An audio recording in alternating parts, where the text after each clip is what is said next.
wunderschönen guten Morgen zur Persönlichkeitsentwicklung auf Borisch, heute mit der Überschrift Man sieht nur mit dem Herzen gut. Die meisten werden den Spruch aus dem kleinen Prinzen kennen. Man sieht nur mit dem Herzen gut. Was steckt denn da dahinter? Vielleicht geht es mir auch ab und zu so, du bist mit einem im Gespräch, egal ob persönlich oder am Telefon, und auf einmal reagiert der total schräg. Zum Beispiel er, wo sie blockt ab, will dir nicht weiterhelfen oder regt dich vielleicht sogar noch blöd um. Ja, da kann man schon mal zintig werden, oder? Was macht man denn dann normalerweise? Richtig, man fühlt sich persönlich angegriffen und geht gleich einmal auf Konfrontation. Man lässt also demjenigen einmal so richtig eine hin, dass er wieder weiß, wo der Bartler muss halt. Außer kurzfristig Dampf ablassen, sind wir aber doch dann ganz oft bei der Idee, hat mich das jetzt wirklich weitergebracht? Oder haben wir uns jetzt das komplett eigentlich sparen können? Doch wie kann der Plan B ausschauen? Fangen wir mal am Anfang an. Die Krux ist, wir sehen ja alles durch unsere eigene Brille.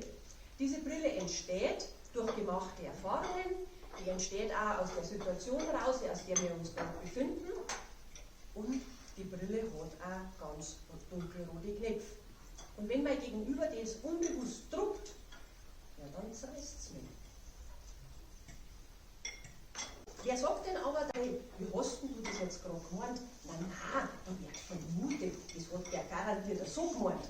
Und wir stimmen auch unsere Reaktion darauf ab.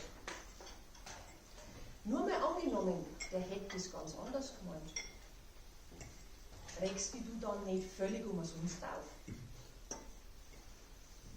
Vielleicht hat ja dein Gegenüber gerade einen Todesfall in der Familie und denkt sich bei deinem Thema, oh Gott, was ist denn da jetzt eigentlich so wichtig da? Mir wird da alles jetzt gerade zu.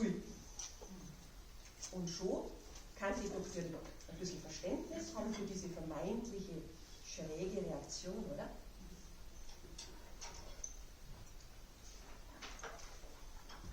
Ich möchte heute ganz gerne mal ermuntern, im Herzen hinzuschauen.